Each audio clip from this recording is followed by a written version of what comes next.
Alors les amis, le décor est planté et dans ce contexte-là, ben ça pavoise quoi côté russe. Ça frime, ça la ramène. On n'est plus du tout les chines courbées comme. Non, attention. Non, je suis sérieux. N'ont-ils jamais été? Quand même, on se souvient, il y avait quand même. Je me souviens moi de Shoigu, pas dans ses pas à l'aise. Shoigu, c'est pas le plus chauffe, c'est Poutine qui est intéressant. Arrêtez de nous contredire. En tout cas, à la télévision russe, ils étaient souvent déprimés. Et là, aujourd'hui, nous sommes sûrs de gagner. C'est ce que martèle le porte-parole du Kremlin. Écoutez Dmitri Peskov. Il est temps que chacun à Kiev et à Washington se rende compte qu'il est impossible de vaincre la Russie sur le champ de bataille. La Maison-Blanche a annoncé hier que 96% des fonds prévus pour l'Ukraine avaient été dépensés. Mais s'ils peuvent réimprimer des billets, ils ont des possibilités illimitées. Écoutez, je viens de lire récemment que les États-Unis dépensent en réalité plus de 200 millions de dollars par heure pour rembourser leurs dettes. Les presses à imprimer vont bientôt tomber en panne. Le papier va bientôt manquer.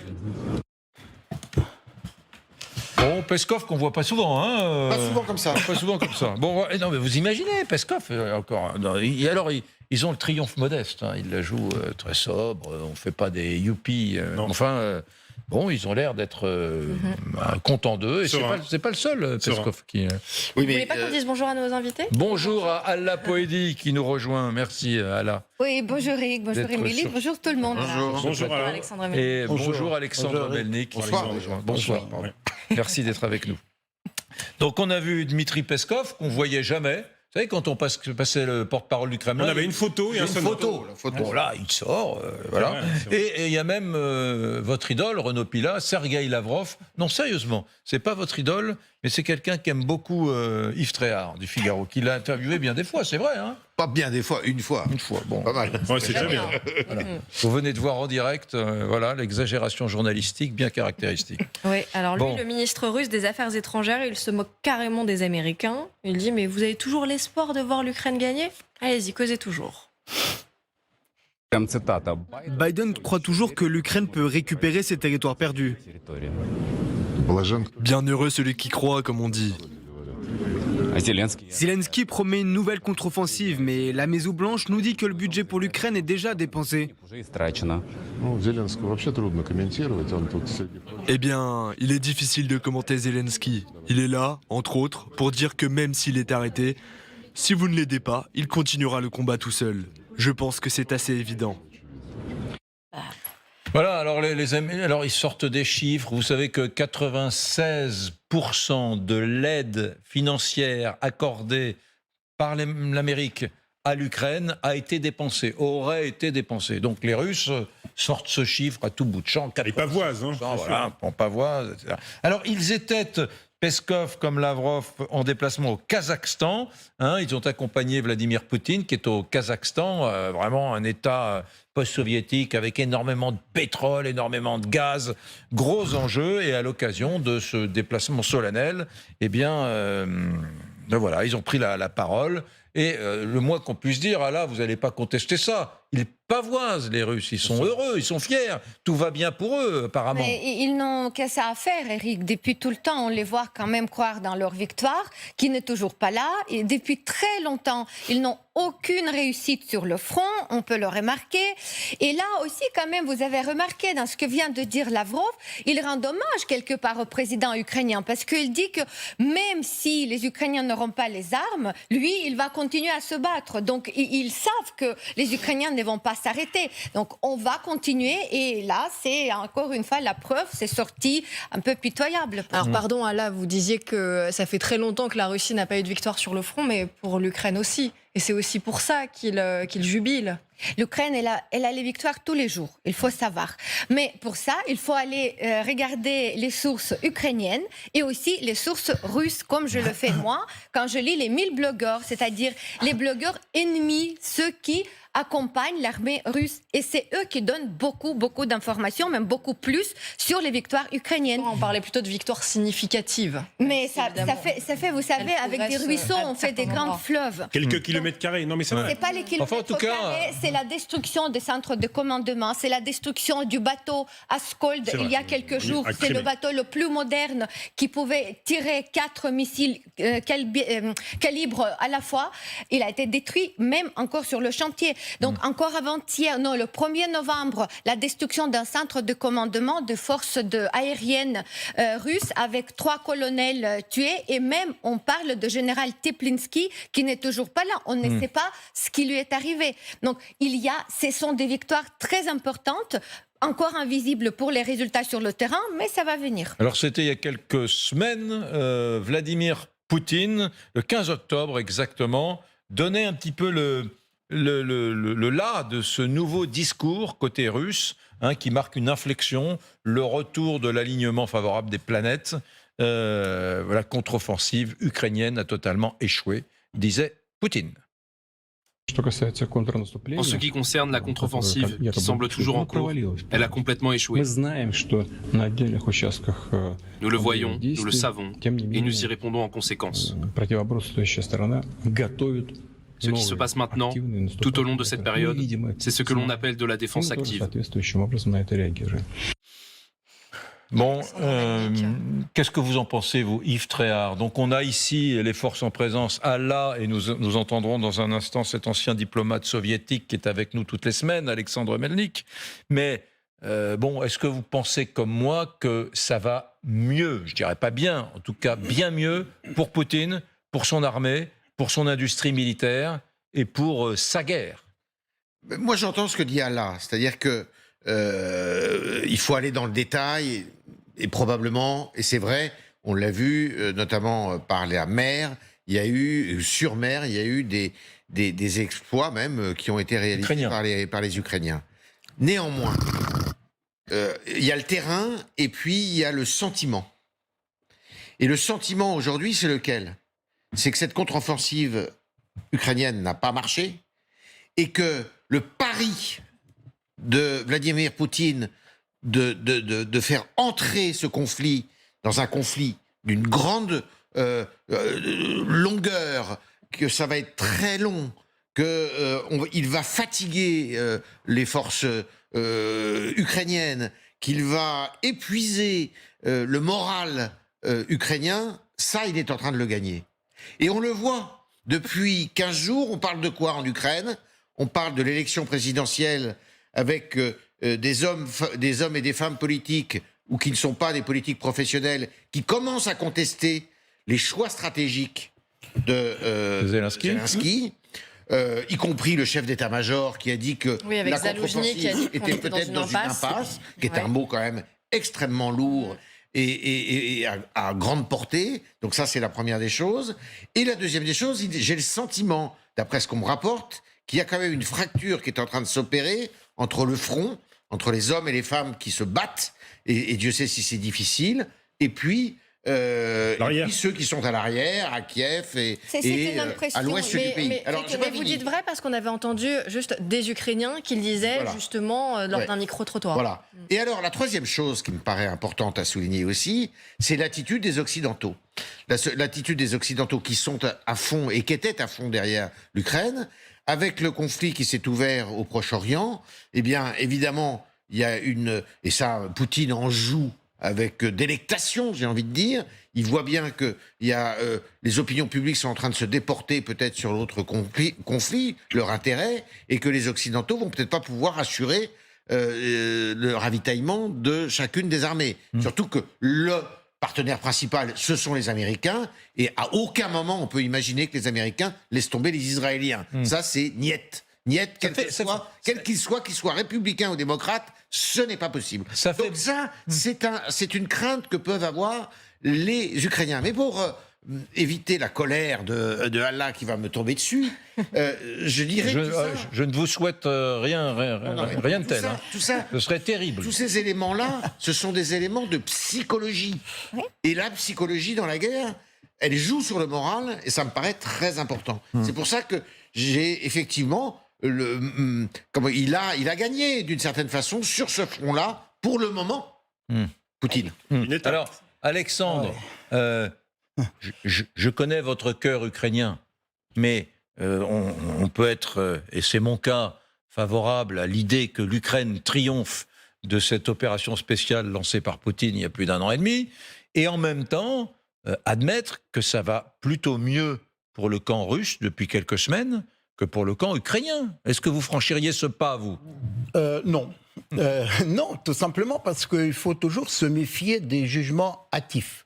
Et la situation est toujours fluide. Je me souviens, Eric, quand j'étais étudiant à l'école diplomatique à Moscou, parce que vous aimez me rappeler mon souvenir diplomatique. Donc, on m'avait appris dans les années 70, c'est le communisme soviétique qui allait gagner la guerre froide. On sait ce qui est arrivé par la suite. Donc, c'est-à-dire, il faut toujours distinguer les choses. Aujourd'hui, la situation est fluide. Il ne s'agit, je dirais, pour employer une autre expression connue à l'époque de Mitterrand, ni échec, ni percée. C'est-à-dire, il y a une sorte de statu quo aujourd'hui sur le front. Et finalement... Votre discours a changé sur ce plan-là, parce qu'il y a encore quelques semaines, il y avait une dynamique ukrainienne. Donc là, il y a un enracinement. Je disais tout à l'heure que la situation est fluide, que rien n'est encore gagné ni perdu, parce que la guerre n'est jamais gagnée tant que l'ennemi ne s'est pas rendu. Et je vois très mal les Ukrainiens se rendre, parce que c'est un peuple héroïque qui ira jusqu'au bout pour la défense de sa patrie et aussi de la liberté. C'est plutôt un discours de Normand que vous nous faites, là. Non, je crois que je vais à l'essentiel, et pour ne pas être dans le discours de Normand, je serai dans le discours churchillien, qui disait... Après, jusqu'au bout, c'est quoi le bout ? Tout, la Crimée, tout ça, vous y croyez encore ? Le bout, c'est toujours les objectifs de guerre qui étaient fixés dès le début par le président ukrainien Volodymyr Zelensky. La guerre avait commencé en Crimée, la guerre doit se terminer en Crimée, c'est-à-dire la défaite de la Russie aussi. Une guerre de 10 ans. C'est pas seulement la victoire de l'Ukraine, mais aussi la guerre en Ukraine. Et pour revenir au discours churchillien qui disait que la victoire n'est jamais finale, l'échec n'est jamais fatal. C'est le courage de poursuivre qui compte. Et voilà. Et aujourd'hui, ce qui se passe, que les Ukrainiens, ils n'ont pas d'autre choix que de continuer à combattre. Et aussi, c'est aussi un appel au sursaut occidental, qui, à mon avis, et là je tiens à mon discours depuis le début de la guerre, n'avait jamais réalisé l'impact mondial, l'impact planétaire, l'impact global de cette guerre qui nous concerne tous. Il ne s'agit pas tout simplement de la conquête, reconquête des territoires. Il s'agit d'une guerre contre les valeurs qui ont fondé la civilisation occidentale depuis Athènes, depuis Rome, et évidemment les valeurs de Lumière. Est-ce que quelqu'un ici, sur le plateau ou ailleurs en France, veut vivre dans un monde dominé par les autocrates, où il n'y a pas de liberté d'expression ? Non, mais la différence, c'est que je vais, comment dire les choses sans vous froisser. Moi qui suis intensément pro-occidental, amoureux de la liberté et du mode de vie européen que nous avons, et je parle en tant que citoyen et plus en tant que journaliste, je suis tout de même très inquiet par un certain nombre de paramètres que, en vous écoutant, je viens de lister avec mon petit stylo et que je vais vous lire. C'est ce qui m'amène d'ailleurs à vous dire, tiens, je vais demander à Aurélien qui est dans la régie, j'avais préparé une petite phrase. Vous savez, il y avait un film autrefois qui s'appelait « Nous nous sommes tant aimés ». Et moi, voilà, « Nous nous sommes tant trompés ». Alors, si vous n'êtes pas d'accord, je vais l'enlever dans 30 secondes sur la question russe. Non, il est bien. Il est bien, il vous plaît ? Nous nous sommes tant trompés. Pourquoi je dis ça ? Il y a effectivement l'aide américaine qui n'est plus acquise pour l'Ukraine.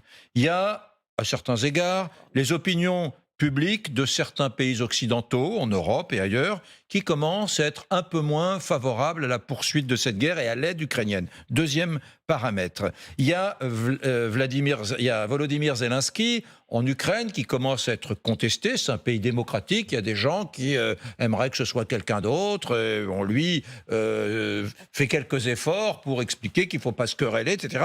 Ça devient un peu plus tendu qu'il y a quelques mois. Quatrième paramètre, il y a l'effort militaro-industriel russe, une mécanique longue, un long diesel qui commence à se mettre en branle et qui commence à sortir plus de missiles, plus de canons, plus de chars qu'avant. Et ces chars, on va les retrouver où ? En Ukraine. Il y a le deuxième front, cinquième paramètre, le deuxième front israélo-palestinien qui conduit les Américains à dire on va plutôt donner des armes aux Israéliens plutôt que les obus aux Ukrainiens parce que c'est plus prégnant, c'est plus difficile. Israël, c'est tout petit, ils sont très menacés. La guerre, tout ça. Il y a des pays anti-occidentaux qui n'avait rien à voir avec la Russie, qui se range derrière Poutine, une diplomatie russe qui est complètement dingue, Lavrov qui voyage partout, le Kazakhstan, l'Iran, etc. Voilà. Et puis, il y a la Corée du Nord qui vient de donner 1 million d'obus à la Russie. Bref, tout ça, c'est une mécanique, j'ai envie de dire, vertueuse pour les Russes, qui fait que oui, les Russes vont beaucoup mieux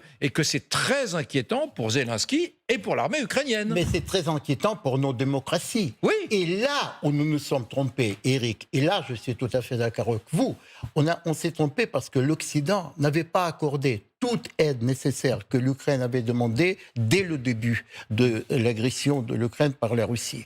On était toujours dans ce que peut appeler une femme en moitié enceinte, c'est-à-dire d'un côté, oui, on aide, mais finalement, on n'est jamais allé jusqu'au bout, Renaud, c'est-à-dire jusqu'au bout, comprendre que l'Ukraine, c'est nous, que l'Ukraine, c'est l'avant-poste de l'Occident, que cette guerre nous concerne tous. Et ça, on n'a jamais compris ça. Alexandre, je vous parle chars, tanks et canons, et vous me répondez éthique, morale et liberté. Non, je vous rappelle que la procrastination... On est tous favorables à la liberté.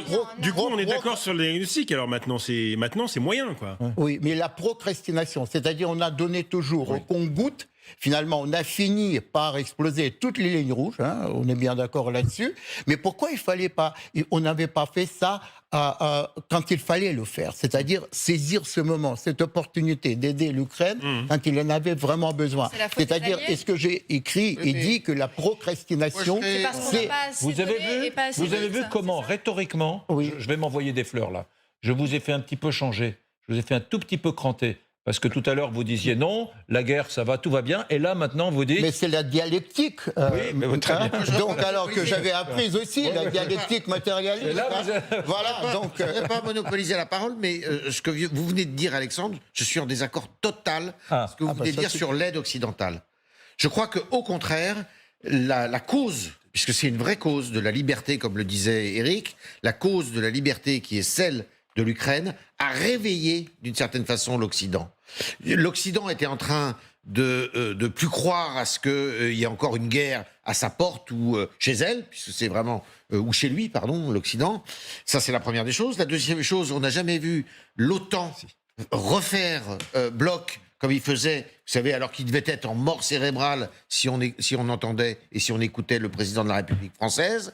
Troisième chose, l'Union européenne... Et puis l'OTAN s'est élargie d'ailleurs, elle a accueilli la Suède, elle a accueilli d'autres pays. Pas encore, mais c'est en train de se faire. L'Union européenne est également en train d'étudier, et l'Ukraine sera probablement un des futurs pays qui rentreront, à tort ou à raison d'ailleurs, parce que comment va fonctionner l'Union européenne, j'en sais rien, mais l'Union européenne... Quand il n'y aura plus la guerre. Elle veut faire masse. Ouais, mais quand il n'y aura plus la guerre. Elle veut faire masse, et elle veut se poser, c'est un des piliers quand même de l'Occident. Donc je trouve que cette guerre... que je regrette, que je déplore, comme la plupart des gens, elle a réveillé l'Occident, précisément. Oui. Mais il n'y a pas de résultat, il n'y a pas de finalité. Non, mais attendez, l'aide militaire, mais ça, je laisserai le colonel Goya en parler, l'aide militaire, elle ne peut pas arriver comme ça du jour au lendemain. D'abord parce qu'on avait démilitarisé nos pays. C'est en cours, donc c'est pas fini. On n'a pas à faire les bilans encore aujourd'hui. C'est une étape difficile. C'est une étape difficile. C'est une étape difficile, mais c'est absolument pas possible aujourd'hui de parler de fin de la guerre, bien sûr. De fin de la guerre, de perte ukrainienne. Non, c'est juste une étape, une période. Et Eric, moi j'aimerais bien qu'on reprenne votre liste. Vous avez dit numéro 1, c'est quoi? C'est l'aide américaine. Regardez, l'aide américaine, même s'ils annoncent aujourd'hui que l'aide à peu près épuisée, mais il y a le Congrès a voté les 14 milliards pour Israël, mais président Biden, il a dit que je refuserai, je mettrai le veto, et le Sénat n'a pas validé cette aide pour Israël sans l'aide de 61 milliards. Il essaie de tenir. Donc pour l'instant, c'est pas décidé.